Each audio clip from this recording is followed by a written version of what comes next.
Good evening, everyone. My name is Peter Murphy from the Politics in the Pub Committee. The topic tonight is from the Wikileaks files: international justice, diplomacy, and the United States of America. We've got two really fine speakers, and the second speaker this evening you should know. Jake Lynch is Director of the Centre for Peace and Conflict Studies at the University of Sydney and a Senior Research Fellow at the School of Communication of the University of Johannesburg. Before taking up an academic post, he enjoyed a 20-year career in journalism with spells as a political correspondent for Sky News, at Westminster, and the Sydney correspondent for The Independent newspaper.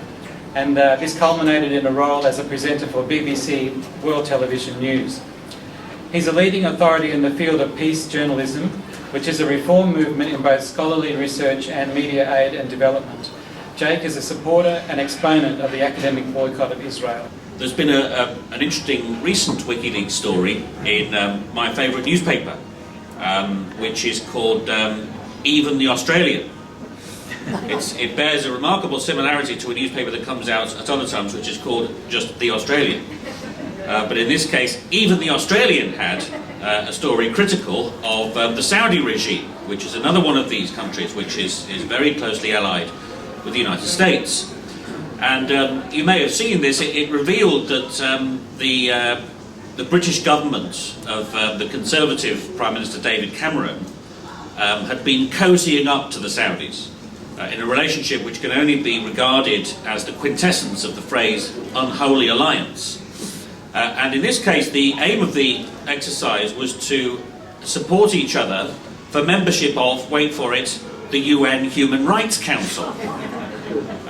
Reminding me of nothing so much as the occasion when the US Secretary of State Henry Kissinger was given the Nobel Peace Prize, and it prompted the American satirist Tom Lehrer to give up his profession because he declared real life had become impossible to satirize. But that's somewhat to digress. The relationship between, or the relationships that WikiLeaks has forged over the years, I think, with mainstream media are highly significant.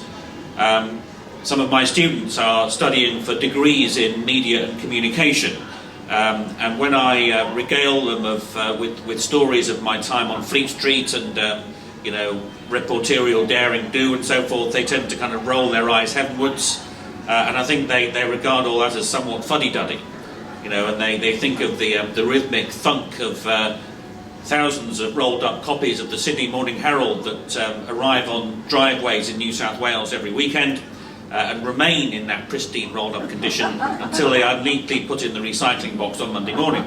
But one can, I think, run away with the idea that we can do without mainstream media, and I think there's been a very fruitful relationship between WikiLeaks and newspapers that have over time built up both the professional expertise and the reputational resources to give an appropriate context for the quite startling disclosures in the diplomatic cables and other material that WikiLeaks has managed to bring to light. So I think that's a very good example of journalism entering into collaboration in order to shed a little more light on the way the world around us really works.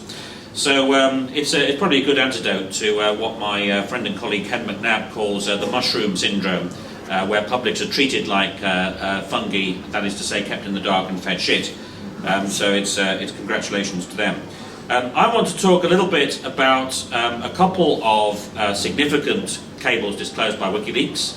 I'll come to one about Israel's behaviour towards Palestinians in a short while, but I want to concentrate first on a very significant cable from, again, the same tranche of diplomatic cables from the early years of this century, which pertains to Sri Lanka and the country's civil war in its final stage of 2009, in which large numbers of civilians were killed.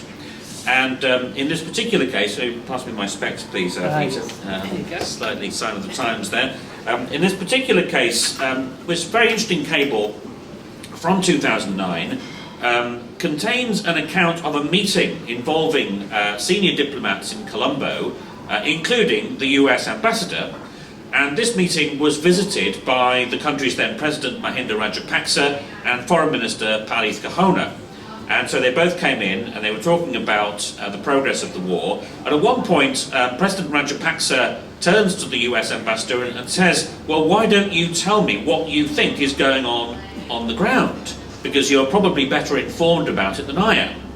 And what he was referring to, of course, was the unmatched sheaf of assets in the hands of the United States, geostationary satellites and so forth. And indeed, the US ambassador had with him a number of photographs from US-controlled satellites showing events as they unfolded down below in the killing fields of Sri Lanka.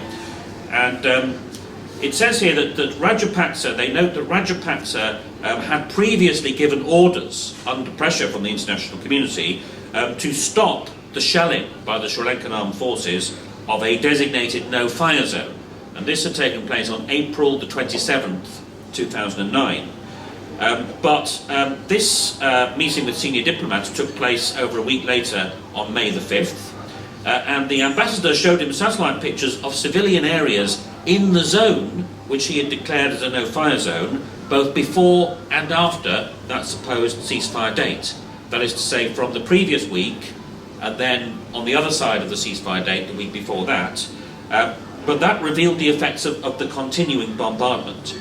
So Rajapaksa was shown evidence that in spite of his decree, supposedly bringing to an end the bombardment of this declared safe area for civilians, his armed forces had continued to shell it.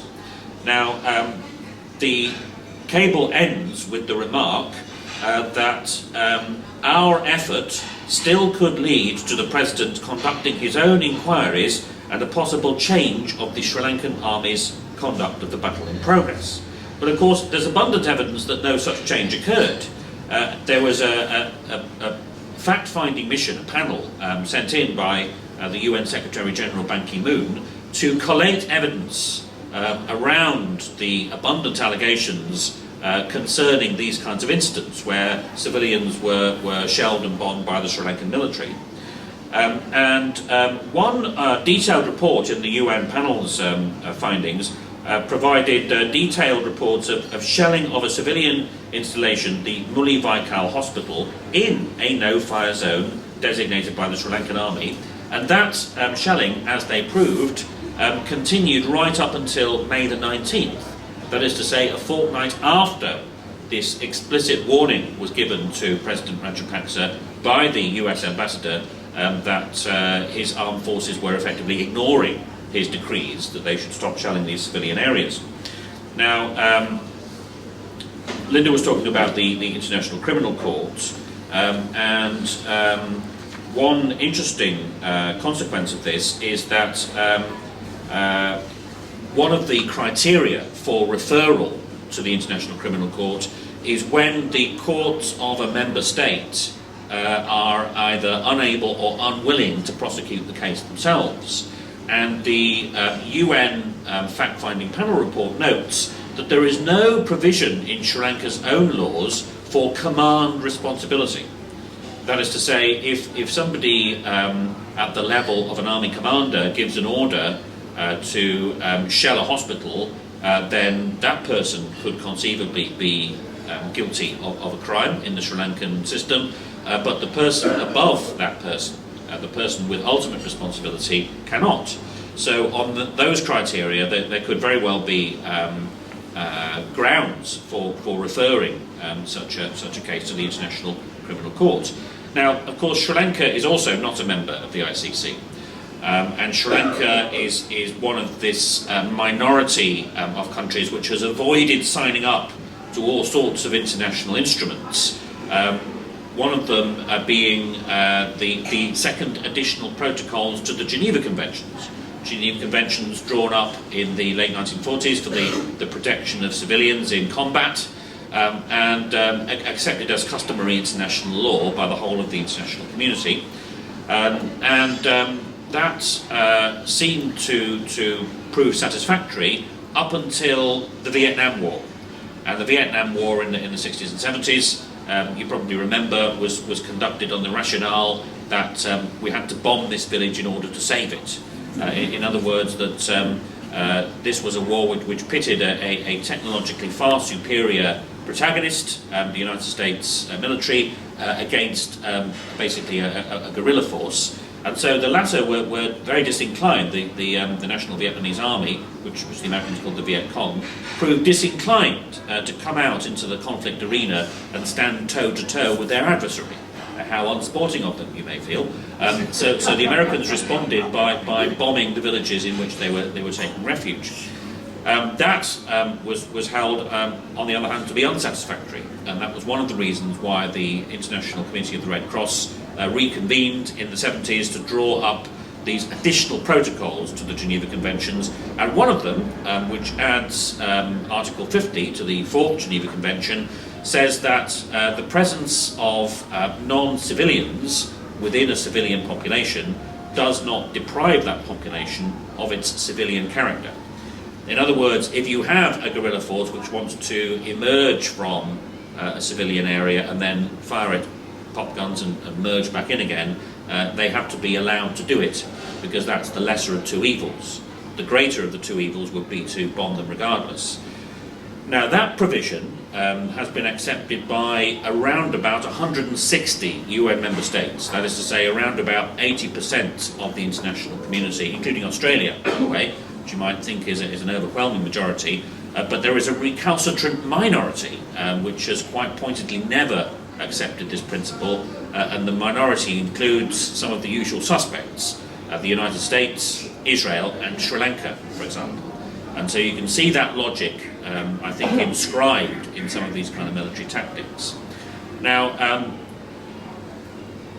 I mentioned that I thought it was significant that Wikileaks has managed to enter into these productive partnerships with news organisations to bring some of these disclosures to wider attention, and still continuing to do that.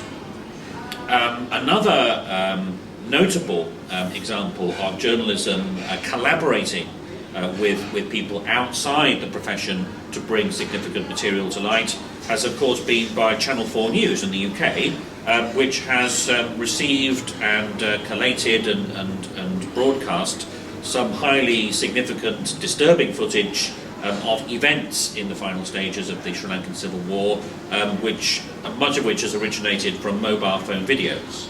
So it testifies to the fact that there is the potential, I suppose, for the kind of social discipline on the waging of war to be exerted through the fact of the proliferation of the means in all of our hands to make recordings of events and then subsequently bring them to light.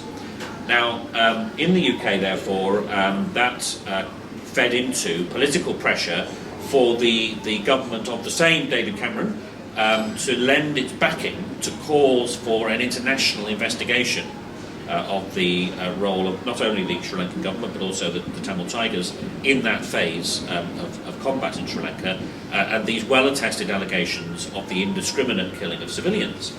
And such was the pressure as it mounted that David Cameron felt he had to justify his attendance at the CHOGM, the Commonwealth Heads of Government meeting, which was held in Colombo a couple of years ago. And he had to give the concession to his political critics that he would go and do his own fact-finding tour of areas in the country's north and east where these atrocities were alleged to have taken place, and ask people there for their perspectives and inform himself in a kind of adequate fashion. And this he did. And not only that, but he also announced there that Britain would use its diplomatic weight at the UN Human Rights Council, where it had managed to gain a seat thanks to the good offices of the Saudis, in order to press for this international investigation.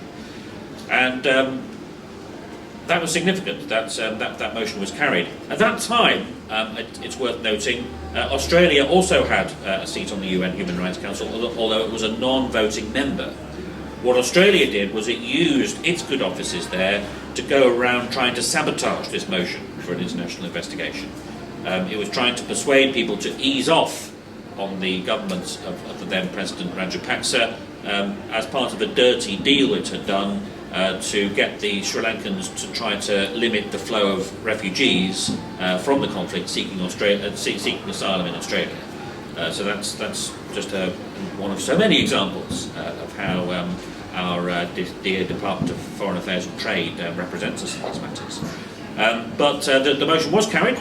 There was an investigation. It was quite recently published, and it came back to the Human Rights Council, and the Human Rights Council adopted a resolution last month which calls for strong international involvement in a process to investigate the war crimes allegations on all sides, and that the Sri Lankan government had to be felt constrained to go along with that.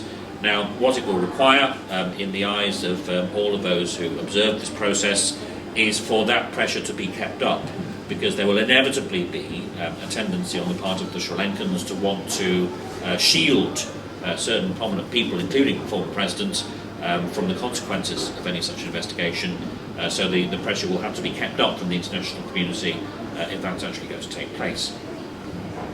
So that was one instance where I think Wikileaks and its disclosures from Cablegate and the prominence they acquired by being reported through lots of different media have played a part in bringing the prospect of at least some form of justice a little closer.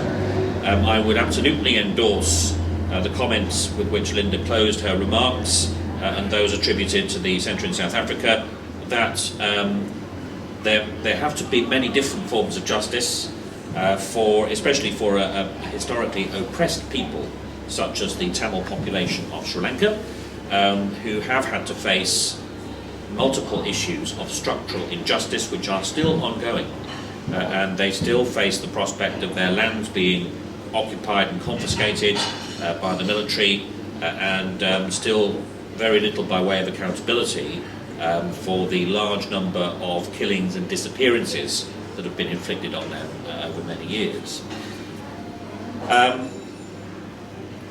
Just to mention in passing of the Libya case. The Libya case is quite interesting. There were two UN Security Council resolutions on Libya. The one to which Linda refers, which empowered the ICC to issue arrest warrants for Gaddafi and members of his regime, was UNSCA 1970. Shortly after that, there was UNSCA 1973. And that was the one which was either a landmark or a black swan, or however you want to put it, which included, for the first time, an explicit reference in a UN Security Council resolution, which actually got passed, to the use of force for the purposes of human protection. And so this was the enactment of the famous responsibility to protect principle. And this resolution used the magic phrase, all necessary means, which is the authorization of the use of force for those purposes. And to the great surprise of many seasoned UN observers, it got up at the Security Council and did not get vetoed, because both the Russians and Chinese abstained rather than take it upon themselves to block what they saw as the will of the majority of the international community. And this is the bit of that resolution that people remember. But I sometimes give my students a little quiz to see if they can remember the other things that resolution called for. One of the other things the resolution called for was an inclusive negotiation process to devise a political solution for Libya. That is to say, inclusive by involving all the parties, including the Gaddafi regime. And it also called for an immediate ceasefire on all sides. That is not just the regime, but also the rebels as well. Now, at the time when NATO started bombing government positions, government buildings, thus aiding the rebels, Thabo Mbeki had just arrived in Tripoli at the head of a delegation of the African Union, which was taking on the job for the UN of trying to organise these inclusive political talks. But of course, as soon as the bombs started dropping, his effort was completely sabotaged and went out of the window. And it was the willful over-interpretation of its Security Council mandate by NATO, which was one contributory factor in poisoning that atmosphere and in preventing the UN Security Council from reaching any semblance of consensus in the early days of the Syria conflict, for example, and some of the bad blood now between the governments in Washington and Moscow over such matters can be traced to the perception of bad faith on NATO's part in exploiting that mandate to knock over a regime which was to the dislike of the Americans and their allies for reasons that are maybe in the eye of the beholder. They may have something to do with the fact that it was standing in the way of people making money, but I couldn't possibly say that. Moving on then, having briefly considered that, another fairly well-known disclosure in this treasure trove of material, this daunting mother lode of material from these thousands of cables from US embassies around the world, is one from 2008. In fact, the date is significant. It was November the 3rd, 2008. And so it was from the day before the cross-border commando raid by Israel into the Gaza Strip, which the Goldstone report identifies as the decisive breach of the Egyptian brokered ceasefire, which led to Operation Cast Lead. So in other words, the Goldstone report makes it abundantly clear the Israelis broke the ceasefire, the Israelis provoked that conflict, and so they were, or that round of violence, and so they were the initiators of it. This particular cable is not, however, about any one episode, and I think this is its significance really.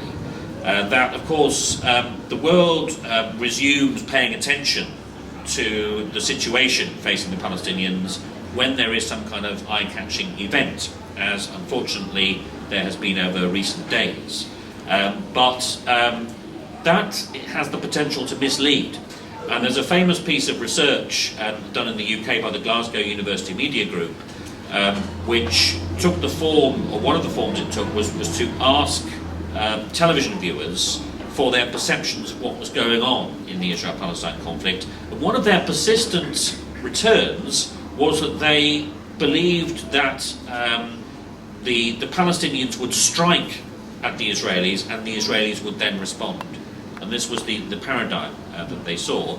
And the point was made that this is because going on continually under the radar of media attention, as it were, is a kind of ongoing strangulation and oppression of the Palestinian population in Israel's ever-intensifying military occupation of their territory. And this particular cable pertains to just one aspect of that, and it's about the siege on Gaza. And it notes that since the Hamas takeover, that's in 2006, Israel has designated Gaza as a hostile entity and maintained an economic embargo against the territory. And it says that Israeli officials have confirmed to US embassy officials on multiple occasions that they intend to keep the Gazan economy functioning at the lowest level possible, consistent with avoiding a humanitarian crisis. And so they control the amount of money flowing into Gaza to enable economic transactions to take place. They even control the supply of foodstuffs into Gaza. So smoked salmon is permitted, but coriander is not permitted, according to what the cable notes is some kind of arcane system of decision-making. And later in a separate cable in the same series, it is noted that as part of their overall embargo plan against Gaza, Israeli officials have confirmed to economic officers on multiple occasions that they intend to keep the Gazan economy on the brink of collapse without quite pushing it over the edge. And it's been criticised, and I think justly so, as being a direct contravention of another provision of the original Geneva Conventions, which is Article 33 of the Fourth Convention, saying that no protected person may be punished for an offence that he or she has not personally committed. Collective penalties and likewise all measures of intimidation are prohibited, it says, and reprisals against protected persons and their property are prohibited. So that's I think, a glimpse of the kind of ongoing syntagmatic nature of the oppression faced by the Palestinians. As the Haaretz columnist Gideon Levy has written over the past week, if what we are seeing now is indeed the beginning of a third Palestinian intifada, then that should come as no surprise to anybody who has not had their head in the sand in these past recent years. Because, as he says, the quietism of Palestinians for the past decade or more has been rewarded only with an ever-increasing intensification of the occupation of their territory, violence against them, the constraining of any prospect that they would have a state of their own. And now, of course, with the increasingly open statements of racism and disavowals of the prospect of a Palestinian state and threats of violence against civilians from prominent members of the Israeli government, the writing is all too clearly on the wall. I could just end by noting that, as many of you will know, I had to fight a court case to establish my right to continue to be an exponent of the academic boycott of Israel in the federal court. And my chief protagonist was an Israeli legal centre called Shurat Hadin. And Shurat Hadin last year convened a conference with the aim of rewriting the laws of war in order to permit Israel to carry out these atrocities against the Palestinians and stay on the right side of international law. And one of the speakers there was a member of the then newly elected Israeli government, namely the Defense Minister Moshe Yaalon. And he said at the conference that Israel is going to hurt Lebanese civilians, to include kids of the family.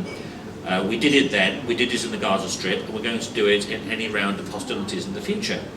Yaalon further said that with regard to Iran, when Israel feels that surgical operations will not suffice, it might take certain steps, which he likened to what the United States did in Nagasaki and Hiroshima, causing, as he said, the fatalities of hundreds of thousands of people. So it was an open threat of a nuclear attack on Iran, to go with the open threat to civilian life among the Palestinians and Lebanese. I don't, unfortunately, have time to go through the sheaf of remarks condemning these statements by groups representing the Jewish community here, but no doubt we'd have to find time for that on another occasion. It might not take very long. Thank you.